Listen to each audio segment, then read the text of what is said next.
ఇంత ఏమీ అవసరం లేదు. మీకు ఏ రోగమన్నా ఉన్ని డజంట్ మ్యాటర్. మీరు ఈ 5 సిరిధాన్యాల్ని 2 రోజులకు ఒకసారి మార్చి భోజనం చేయండి. అంటే 2 రోజులు అరికలు తినాలి, 2 రోజులు సామెలు తినాలి, 2 రోజులు ఊదులు తినాలి, 2 రోజులు అండుకొర్రలు, 2 రోజులు కొర్రలు, మళ్ళా సైకిల్. అలాగే కషాయాలు. ఈ రోగనిరోధక శక్తి మీకు కావాలంటే ఈ వ్యాక్సిన్లు ఇవి అవి ఏం పనిచేయవు, ఏమీ పనిచేయవు. మీకు పనిచేసేది ఈ 7 కషాయాలు. చెప్తాను, పుస్తకంలో రాశారు. గరిక, తులసి, తిప్పతీగ, బిల్వం, కానుగ, వేప, రావి. ఈ 7 ఆకుల కషాయాల్ని 4 రోజులు, గరిక 4 రోజులు, తిప్పతీగ 4 రోజులు, తులసి 4 రోజులు, బిల్వం 4 రోజులు, కానుగ 4 రోజులు, 4 రోజులు వేప, 4 రోజులు రావి కషాయాలు తాగితే మీకు 2 సంవత్సరాలు డెంగ్యూ రాదు, పంగు రాదు, H5 రాదు, N1 రాదు, పంగు, జింక, పుంక, నీఫా, గీఫా, ఈ రోగాలన్నీ మీ దగ్గరికి రానే రావు, గ్యారంటీ. దీనికి ఏమైనా ఖర్చు పెట్టాలా మీరు? కానగాకు దొరుకుతుంది, తిప్పతీగ దొరుకుతుంది, వేపాకు దొరుకుతుంది, రావేకు దొరుకుతుంది, ఇంకా అన్ని చోట్ల నేను చెప్పేటివన్నీ దొరుకుతూనే ఉన్నాయి. మన అదృష్టం. ఒక్క పైసా ఒక్కరూ ఖర్చు పెట్టాల్సిన పని లేదు. ఆకులు తెచ్చుకోండి, బాగా కడగండి. ఏ దానిలతో కడుగుతారు? ఏ నీళ్ళతో కడుగుతారో ఆర్వో వాటర్తో కడక్కండి.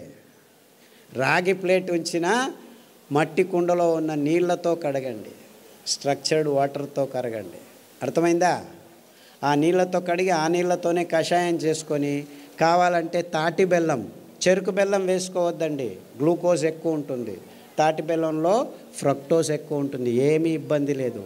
పిల్లలకి బెల్లం కొద్దిగా వేసి కషాయం తాపించండి. 9 నెలల పాప నుంచి 108 సంవత్సరాల ముసలి వాళ్ళు కూడాను కషాయాలు తాగొచ్చు, ఏమీ ఇబ్బంది లేదు.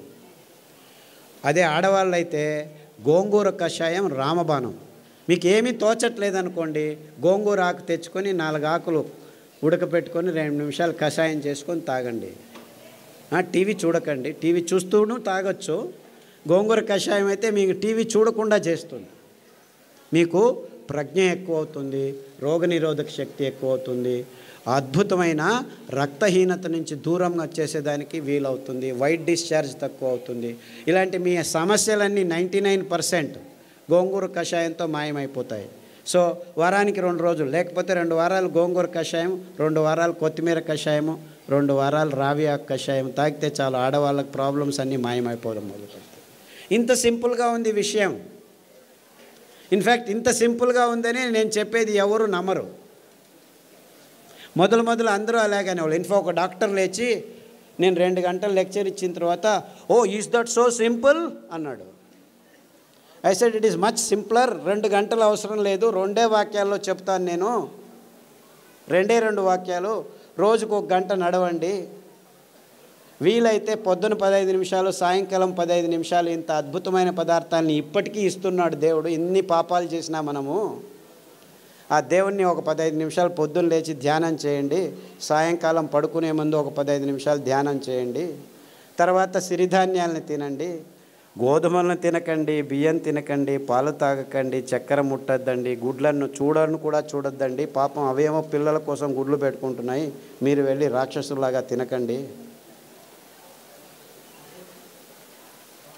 దానిలో గుడ్లు దానిలో ఉండనివ్వండి. లేదు చేపలు చాలా మంచివి, జలపుష్పాలు తినొచ్చని కొందరు స్వామీజీలు కూడా చెప్పడం మొదలుపెట్టారు. దాంట్లో మీకు దొరికేది పాదరసము, మెర్క్యూరీ తప్ప ఇంకేమీ దొరకదు. అంత భయంకరంగా ఉంది. బుద్ధిమాంద్యం పోదు కదా, బుద్ధిమాంద్యులు అవుతారు. మీ పిల్లలు బుద్ధిమాంద్యులు కాకుండా పుట్టాలంటే కొర్రలు తినండి, అండు కొర్రలు తినండి, అరికెలు తినండి, సామెలు తినండి.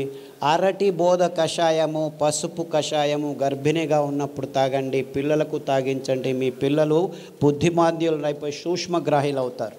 ఇన్ఫ్యాక్ట్ ఫిట్స్ వచ్చి కత్తి చాకు తీసుకొని చంపేస్తాననే పిల్లవాడు, ఆ తల్లిదండ్రులు కత్తి చాకు తీసుకొని చంపేదానికి పోయే పిల్లవాడు పసుపు కషాయము, రావి ఆకు కషాయము, శుంఠి కషాయం తాగిపించి అండు కొర్రలు తినిపించడం మొదలు పెడితే ఇప్పటికి 12 సంవత్సరాలైంది, 10వ తరగతి ఫస్ట్ క్లాస్లో పాస్ అయ్యాడు.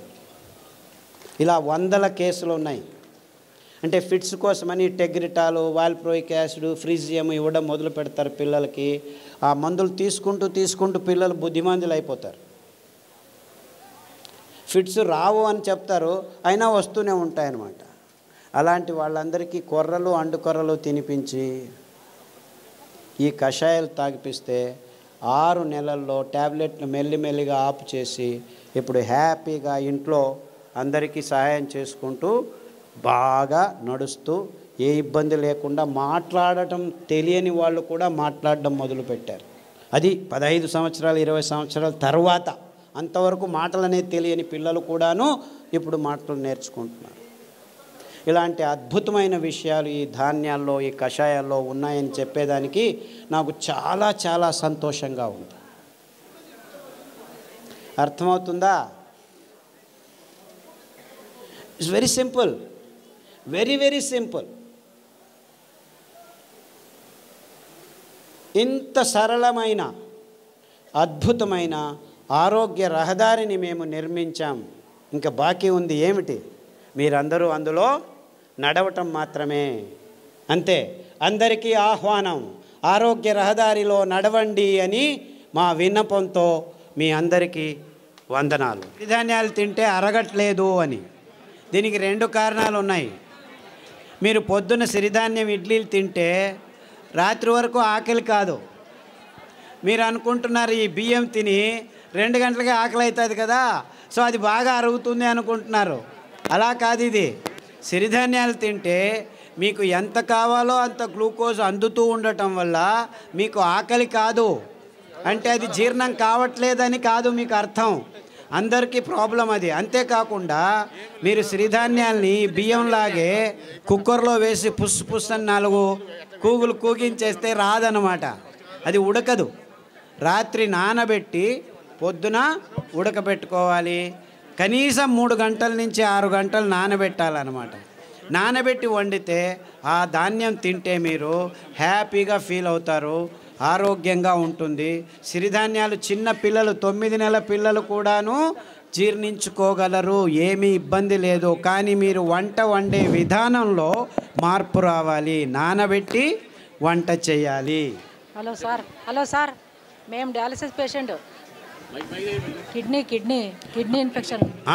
హలో, కిడ్నీలో చాలా రకాలైన ఇబ్బందులు ఉన్నాయి.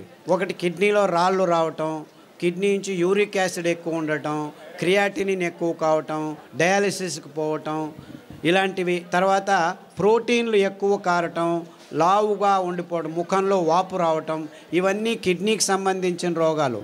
కాలు కూడా ఇంత లావు నీళ్లు ఊరుకోవడం, ఇవన్నీ ఇబ్బందులకి చాలా సరళమైన పద్ధతి. అరికెలు 3 రోజులు, సామెలు 3 రోజులు గంజి రూపంలో తాగాలి. మార్చి 9 వారాల్లోనే మీకు ఈ ప్రాబ్లమ్స్ అన్నీ బాగవుతాయి. దానికి తోడు రణపాల ఆకు, పునర్నవ ఆకు, కొత్తిమీర ఆకు కషాయం వారం మార్చి తీసుకుంటే 9 వారాల్లో మీకు అంతా బాగవుతుంది. వీక్లో డయాలసిస్ 2 టైమ్స్ తగ్గిపోతూ వస్తుందమ్మా. ఇన్ఫ్యాక్ట్ చాలామంది డయాలసిస్ చేసుకున్న వాళ్ళు 1 సంవత్సరంలో డయాలసిస్ నుంచి దూరం కావచ్చు. Thank you sir. అండుకొర్రలు, బోధకాలు రోగం ఉన్న వాళ్ళు అండుకొర్రలు ఒక 3-4 సంవత్సరాలు తింటే బోధకాలు మెల్లిగా బాగవుతూ వస్తుంది. దానికి తోడు జామ ఆకు కషాయం, రావి ఆకు కషాయం, సాదాపాకు ఆకు కషాయం తాగాలి. బోధకాలు ఉన్న వాళ్ళకి అండుకొర్రలు 3 రోజులు, మిగిలిన ధాన్యాలు 4 ఒక్కొక్క రోజు తినాలి. సార్ నమస్కారం అండి. సార్ ఇక్కడ సార్ ఇటుపక్క సార్ చెప్పండి సార్. నా భార్యకి 4 సంవత్సరాల నుంచి ఒక వ్యాధి ఉన్నదండి. ఆమె ఉదయం పూట సరిగా పండుకోదండి. రాత్రి పూట పడుకున్న తర్వాత మళ్ళీ తెల్లవారుజామున లేదండి. ఆ రాత్రి తెల్లవారుజామున అట్లా 2 రోజుల వరకు అలాగనే నిద్రపోతుందండి. లేస్తే తల తిరిగి వెంటనే మళ్ళీ కింద పడిపోతుందండి. ఈవెన్ పక్కన ఉన్న బాత్రూమ్ దగ్గర నుంచి మంచం దగ్గర రావడానికి కానీ తను నడిచే శక్తి లేక చిన్నపిల్లలాగా దొగ్గాడుకుంటూ వచ్చి మంచం మీద పడుకుంటుందండి. లేస్తే మళ్ళీ ఫుల్గా యాక్టివ్గా ఉంటుందండి. ఇది ఎందుకనేది అర్థం కాలేదండి. దీనికి వెర్రి నువ్వుల నూనె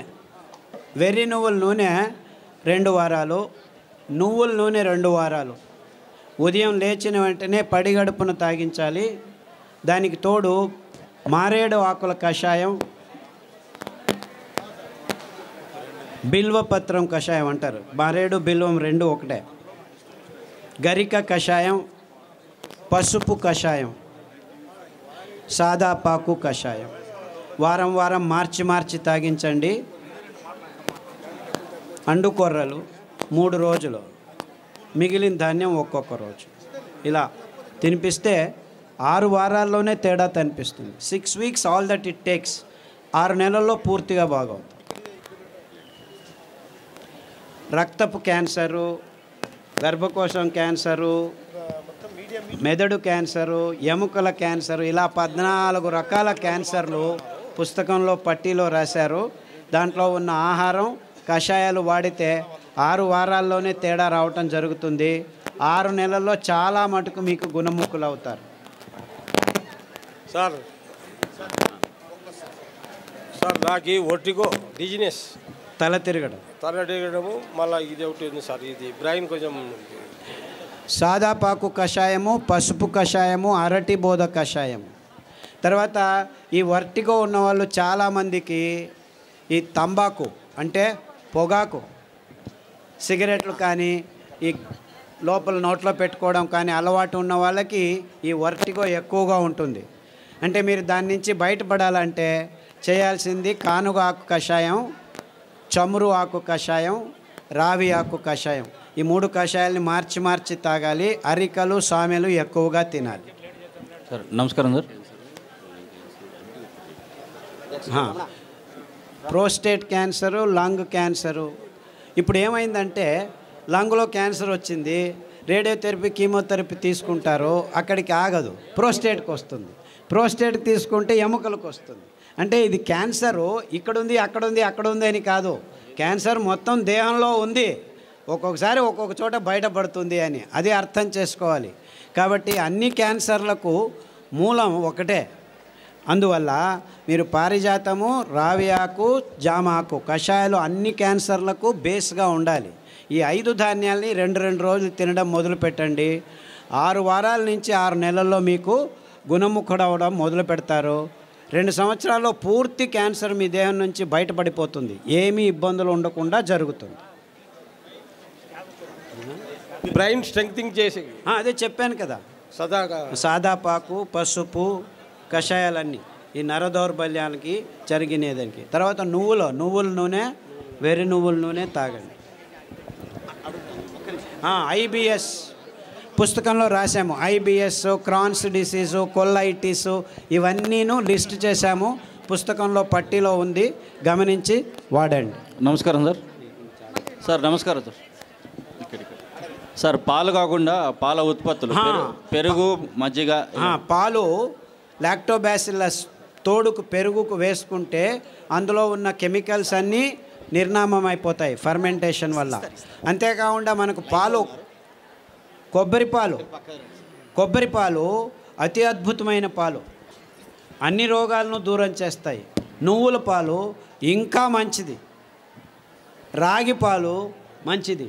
సో మనకు ఒక్క పాలు కాదు, కొబ్బరి పాలు అతి అద్భుతమైన పాలు. పిల్లల రోగాలన్నీ దూరం అయిపోతాయి. రోగనిరోధక శక్తి ఎక్కువ అవుతుంది, జీర్ణశక్తి బాగుంటుంది, మెదడు రోగాలు రాకుండా ఉంటాయి. సో మీరు పాలకు పర్యాయం అంటే చాలా పాలు ఉన్నాయి. కొబ్బరి పాలు, నువ్వుల పాలు, రాగుల పాలు, సజ్జల పాలు, ఇలా 4-5 రకాల పాలు. దానిలో నుంచి పెరుగు కూడా చేసుకోవచ్చు, ఏమీ ఇబ్బంది లేదు. సార్ నమస్కారం అండి. నా పేరు పూల రమణ సార్. ఈ పరిసర ప్రాంతాల్లో మాకు రాగిడి భూములు ఎక్కువ సార్. సో ఈ ప్రాంతంలో మేము ఎక్కువగా జొన్నలు పండిస్తుంటాం. జొన్నలు, రాగులు, సద్దలు పండిస్తుంటాం. వాటి గురించి కూడా మీరు కొంచెం దయచేసి వాటి వివరణ కూడా ఇవ్వాలి. పుస్తకంలో రాశారు తటస్థ ధాన్యాలని. ఎందుకు మీరు రాగులు, సజ్జలు, జొన్నలే ఇంకా పెంచుతున్నారంటే కారణం ఇంతే. ఇది చాలా టెక్నికల్ రీజను, ప్రాక్టికల్ రీజను. రాగులు, సజ్జలు, జొన్నలు నగ్న బీజాలు అంటారు. అంటే దానిల మీద కవచం ఉండదు. అంటే దాన్ని మీరు మిషన్కి తీసుకెళ్ళి డీహస్కింగ్ చేయాల్సిన పని లేదు. అందుకే